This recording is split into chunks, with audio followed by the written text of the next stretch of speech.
আসসালামু আলাইকুম সুপ্রিয় দর্শক, সবার কি অবস্থা? হাজির হয়ে গেলাম দীপ্ত টিভি নিবেদিত দেনা পাওনা নাটকের 268তম পর্বে কী সব ঘটতে চলেছে তার অগ্রিম আপডেট নিয়ে।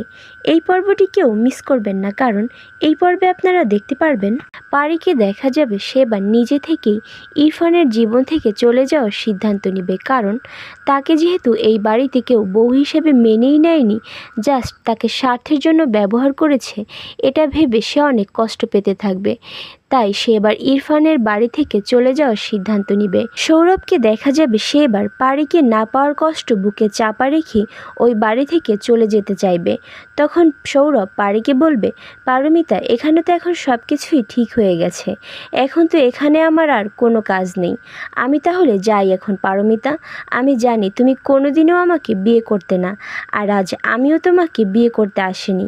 ইরফানের মুখে ওই কথাগুলো শোনার পর আমার পুরো ধারণাই পাল্টে গেছে। পারমিতা, ইরফান তোমাকে অনেক বেশি ভালোবাসে, ও বিদেশে চলে যাচ্ছে, প্লিজ তুমি ওকে যেতে দিও না, কারণ ওর মতো তোমাকে কেউ ভালোবাসতে পারবে না। যাই হোক, ভালো থেকো। এই বলে সৌরভ যখন পারিদের বাড়ি থেকে চলে যেতে চাইবে, তখন পারি বলবে, সৌরভ, তুমি আরেকটু সময় আমার পাশে থাকার নাটক করবে প্লিজ, এখান থেকে যে করেই হোক আমাকে চলে যেতে হবে।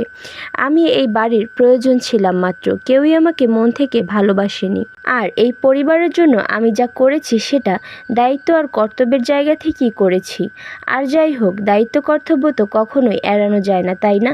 তাই যে করেই হোক আমাকে এখান থেকে চলে যেতেই হবে। এই বলে সে সৌরভকে যেতে বাধা দিবে। আর অন্যদিকে আপনারা দেখতে পারবেন এবার সবার সামনে রিয়া ও তার বাবার মুখোশ খুলে যাবে। রিয়ার স্মৃতি ফেরা সত্ত্বেও সে এবং তার বাবা যে এতদিন সবার সাথে অভিনয় করে গিয়েছে এবং এটার সুযোগ নিয়ে ইরফানকে ব্ল্যাকমেল করেছে, এটা রিয়ার কথাই ধরা পড়ে যাবে।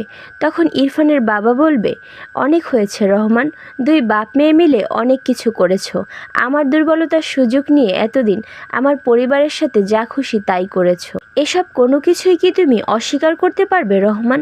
জেলে গিয়ে একদিক থেকে ভালোই হয়েছে, নয়তো তোমার মতো বন্ধুরূপে শত্রুর আসল চেহারা আমি কোনোদিনও ধরতে পারতাম না। তুমি যেসব অন্যায় আমার এবং আমার পরিবারের সাথে করেছো তার প্রতিটা হিসাব আমি কড়ায় গণ্ডায় উসুল করে নেব। এই বলে ইরফানের বাবা রিয়ার বাবাকে হুমকি দিবে। আর এছাড়াও থাকছে আশ্চর্য সকল ঘটনা। সুতরাং সবাইকে দেনা পাওনা নাটকের আগামী পর্ব দেখার আমন্ত্রণ রইল। ধন্যবাদ।